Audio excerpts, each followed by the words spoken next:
ఇందూర్ల పరిస్థితి ఏందో తెలుసు మీకు.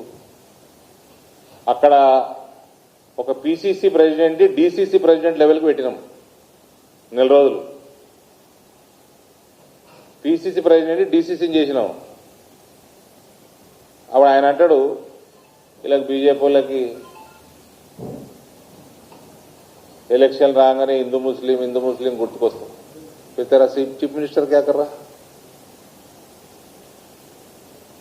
रेवंतुद्दीन क्या है? चिचोरापन का चरम सीमा है. इससे बड़ा चिचोरा चीफ मिनिस्टर आज तक हिंदुस्तान कभी नहीं देखा.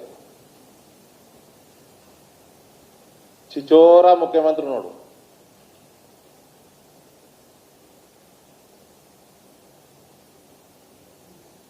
ఇక రేవంతుద్దీన్ అంటే కేబినెట్ లో వీళ్ళు కూడా పేర్లు మార్చుకుందాం. ఫ్రెండ్స్, శ్రీధర్ బాబు, శ్రీధర్ అని ఏమనుకోవద్దు మళ్ళా. శ్రీధర్ బాబు శ్రీధర్ బాబాయ్ కదా.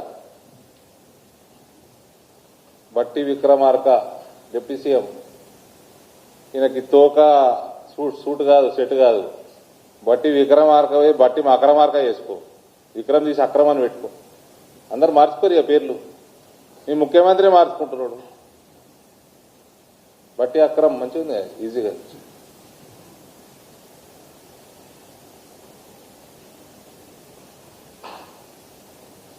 ఈ రకమైన దౌర్భాగ్య ముఖ్యమంత్రి దొరికిండు. హిందువులందరూ కూడా సీరియస్ గా ఆలోచన చేసుకోవాల్సిన అవసరం ఉందండి. మన ఇండ్లలో కూడా భజనలు పెట్టుకోవద్దు, మన దుకాణాలలో కూడా భజనలు పెట్టుకోవద్దు. వీళ్ళనేమో పనికి మాలిన స్పీకర్లు, విద్యుత్ పెద్ద స్పీకర్లు పెట్టి ప్రపంచం మొత్తం న్యూసెన్స్ చేస్తారు వీళ్ళు.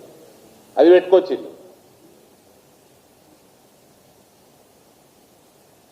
దీనికి ఏమాచరిస్తాడు సిగ్గులేని ముఖ్యమంత్రి?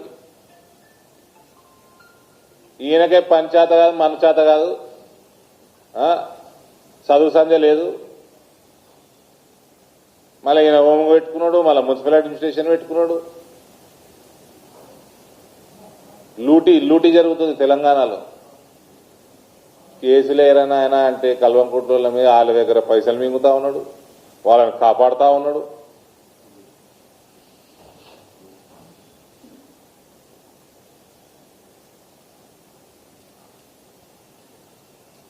Sold out chief minister.